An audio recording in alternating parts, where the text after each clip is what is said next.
very well that we have finished chapter number 16, the earth and the sky. That's why today we will start our new chapter. Our new chapter name is air, water and weather. Clear everyone? Students, हमने chapter number 16 the earth and the sky ये chapter finish कर लिया है. That's why today we will start our new chapter air, water and weather. Clear everyone?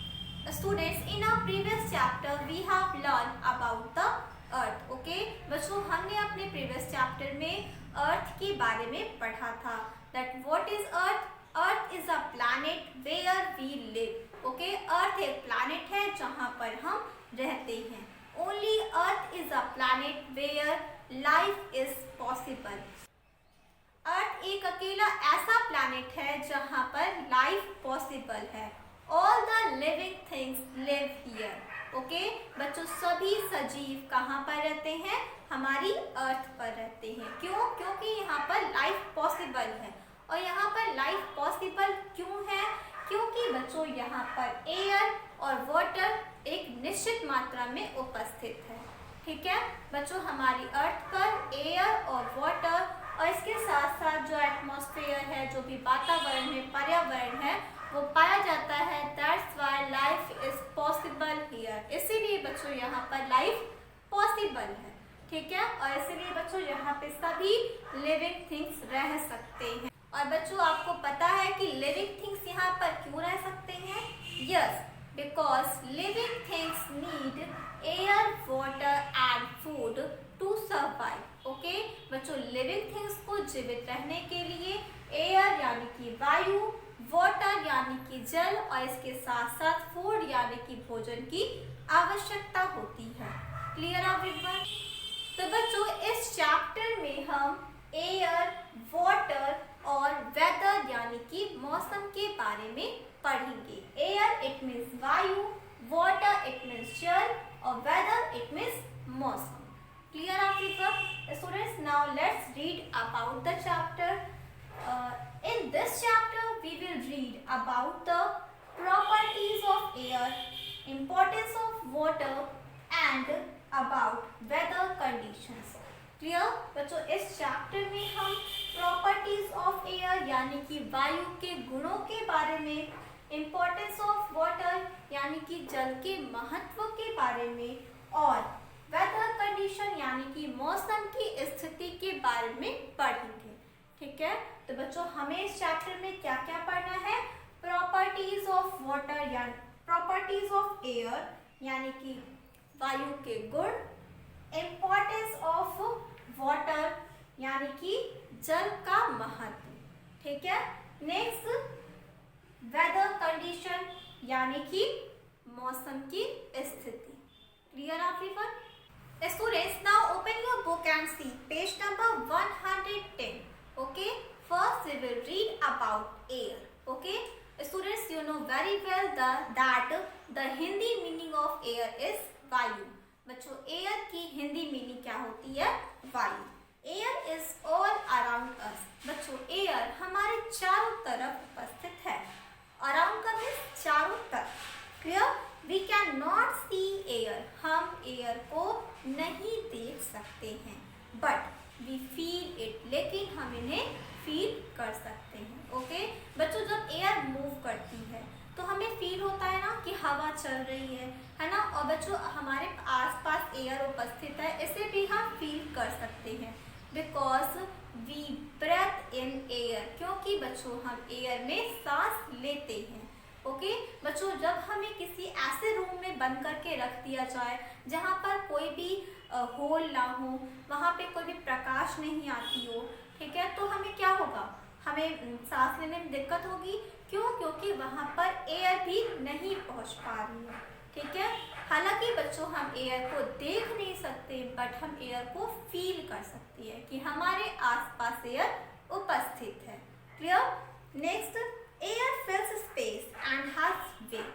बच्चों air पूरे स्थान को घेरती है. जितना भी स्थान अवेलेबल हो, ये सभी स्थान को घेर लेती है और इसके साथ साथ इसमें वेट भी होता है. क्लियर? बच्चों जब आप बलून में एयर फिल करते हो, फूंकते हो, तो बलून क्या होता है, बड़ा होता जाता है ना। और बच्चों जब आप उसको अधिक फिल करते हो, बहुत ज़्यादा उसमें फूंक मारते हो, तो एक टाइम के बाद वो बलून क्या होता है, फूट जाता है। तो ऐसा क्यों होता है, क्योंकि एयर टेक्स स्पेस। बच्चों एयर जो है वो स्थान घेरती है, और जब एयर को अपना स्थान नहीं मिलता है तो बलून फूट जाता है और एयर चारों तरफ क्या होती है, फैल जाती है। Clear? All living things need air to breathe. बच्चों सभी सजीव को सांस लेने के लिए एयर की आवश्यकता होती है। Clear? Most animals breathe in air through their nostrils. Fish breathe underwater through gills. बच्चों ज़्यादातर एनिमल्स, ज़्यादातर जानवर अपने नॉस्ट्रल्स यानी कि नाक की सहायता से सांस लेते हैं, लेकिन फिश के पास गिल्स होते हैं। वो गिल्स की सहायता से वाटर के अंदर यानी कि पानी के अंदर सांस लेती है। Clear? Plants also breathe through their leaves. बच्चों प्लांट के लीफ में पोर्स पाए जाते हैं, यानी कि छोटे छोटे से छिद्र पाए जाते हैं, उसकी सहायता से ही प्लांट्स सांस लेते हैं। ठीक है, आपको पता है कि एनिमल्स, ह्यूमन बीइंग, प्लांट्स, ये सब क्या है, लिविंग बीइंग है, and living things need air to breathe. बच्चों सभी लिविंग थिंग्स को सांस लेने के लिए एयर की आवश्यकता होती है। तो बच्चों सभी लिविंग थिंग्स के पास हमारी तरह नोज नहीं होते जिसकी सहायता से वो सांस ले सके। ठीक है, सभी लिविंग थिंग्स के पास अलग अलग यानी कि डिफरेंट पार्ट्स होते हैं सांस लेने के लिए। For example fish use its gills to breathe. Okay बच्चों, फिश अपने गिल्स की सहायता से सांस लेती है, या फिर सांस लेने के लिए गिल्स का प्रयोग करती है। Okay, and plants breathe through their leaves. Okay बच्चों, प्लांट्स अपने पत्तियों की सहायता से सांस लेते हैं। Okay, and almost animals breathe through their nostrils. Okay, और बच्चों ज़्यादातर एनिमल्स अपने नॉस्ट्रल्स की सहायता से सांस लेते हैं। Clear everyone? Students, that's all for today. Now it's time to do the homework and classwork. Okay students, this is your classwork. You have to write this work in your classwork copy. Okay बच्चों, ये work आपको अपनी classwork copy में करना है। First you have to write chapter number, then chapter name, then Hindi meaning of chapter name also. Clear? बच्चों आपको chapter name right करने के बाद आपको अपने चैप्टर की हिंदी मीनिंग भी राइट करनी है। ओके, राइट वायु, जल और मौसम। एयर इट मीन्स वायु, वाटर इट मीन्स जल, और वेदर इट मीन्स मौसम। Clear? Then about the chapter. Okay, you have to underline the heading also. आपको अपनी हेडिंग्स को भी अंडरलाइन करना है। Then you have to write this as it is. आपको फिर अपनी क्लासवर्क कॉपी में लिख देना है with neat and clean handwriting. Clear everyone? Now it's time to do the homework. Students, this is your homework that fill page number 110 in book. Okay? बच्चों आपको अपनी बुक में पेज नंबर 110 ये exercise fill करनी है, और इसके साथ साथ इसमें जो भी हार्ड वर्ड्स है उसे अंडरलाइन करना है, और उसकी मीनिंग आपको अपनी बुक में ही राइट करनी है। This is your homework. Okay, that answer the following question. आपको इन सारे क्वेश्चंस का आंसर यस और नो में देना है। Your first question is, do you feel the breeze when you switch on the fan और कूलर?